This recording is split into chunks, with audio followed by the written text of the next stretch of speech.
लेकिन कई देशों में आम है, वह है हीट स्ट्रोक। यहाँ न तो न बैक्टीरिया है, न वायरस है, न मलिग्नेंसी है, न कैंसर है, लेकिन क्या है आपका पेशा?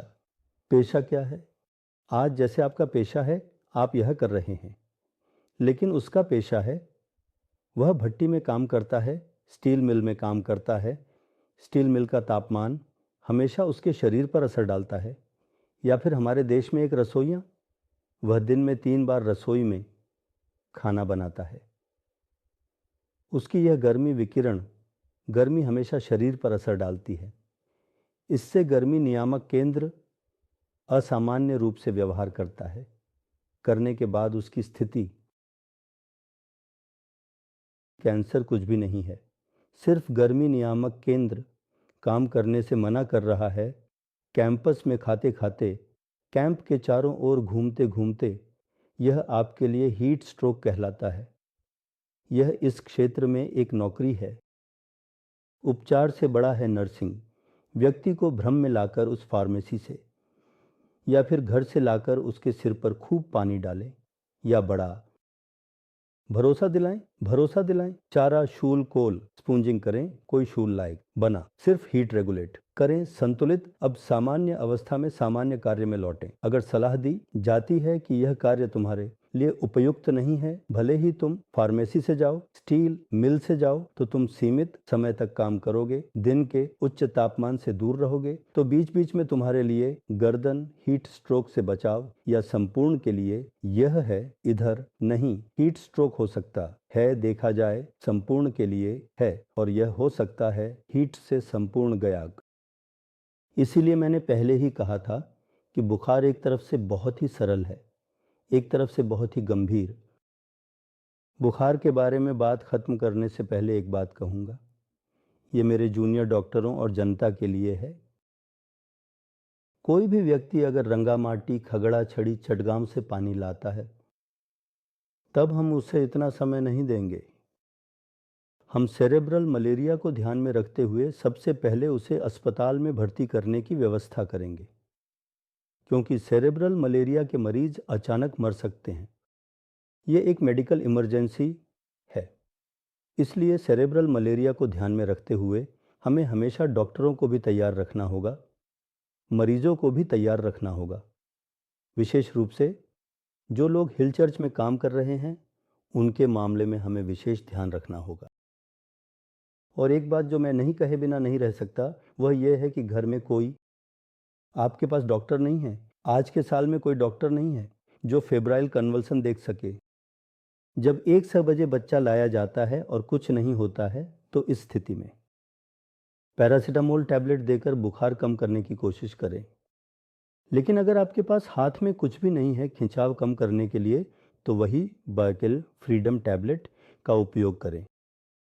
आप सिरप दे सकते हैं, अगर बच्चा है तो सिरप, और अगर बड़ा है तो उसे बताकर दें, इससे फिलहाल कुछ कम हो जाएगा, खिंचाव कम हो गया। आप बाद में अच्छे चिकित्सक की सलाह लें कि बुखार के साथ उसका खिंचाव क्यों हुआ। इसे फेब्राइल कन्वल्शन कहा जाता है, क्योंकि फेब्राइल कन्वल्शन कई बार बच्चों के मस्तिष्क को बड़ा नुकसान पहुंचा सकता है। ये बच्चे बाद में अपंग भी हो सकते हैं। इसलिए मैं 2 चीज़ों पर ज़्यादा जोर दे रहा हूँ, वो हैं सेरेब्रल मलेरिया और बच्चों में फेब्राइल कन्वल्शन। अब मैंने आपको इलाज के बारे में बताया कि जो भी डॉक्टर इलाज करेगा और कारण खोजेगा, वह बार बार परीक्षण करके करेगा। लेकिन हाँ, दवाओं के बारे में 2-4 बातें कहे बिना नहीं रह सकता। जब भी बुखार हो, आप साधारण पैरासीटामोल टैबलेट लें। 500 मिलीग्राम पैरासीटामोल टैबलेट दिन में 3 बार ली जा सकती है। जब बुखार ज़्यादा हो, या फिर इस नियम से ली जा सकती है, जब बुखार बढ़ रहा हो उस समय एक पैरासीटामोल ले लें, तो दिन में 3 बार न लेने पर भी काम चल सकता है। जब बुखार ज़्यादा हो तब ले लें। लेकिन बाज़ार में बहुत सी निम्न गुणवत्ता की पैरासीटामोल आ गई है, इन्हें न लें। उन विश्वसनीय ब्रांडों का उपयोग करने की कोशिश करें जिन्हें आप जानते हैं, जिन दवा कंपनियों पर आपका विश्वास है।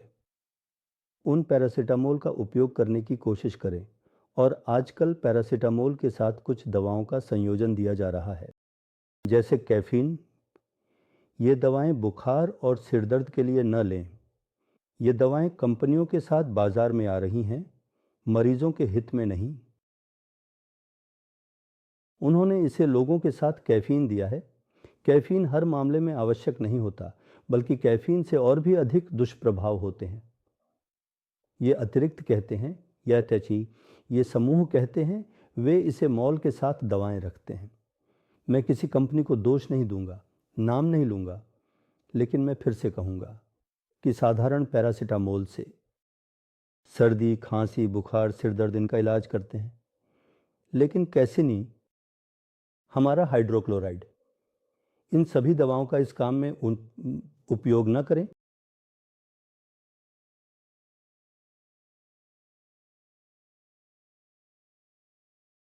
मतलब मैं आपको देने की कोशिश कर रहा था। ईटू कु मुँह ने लाख ले, है तू की सुडऊ पुगर होगे। हातिर का से डॉक्टर ना मिले हूँ, हकाऊँ प्राथमिक जोर आपनरा। मैंने सकुरे ले सकते हैं और जोर दिलगो स्थायी होंगे। यो डॉक्टर की सलाह अवश्य लेनी होगी।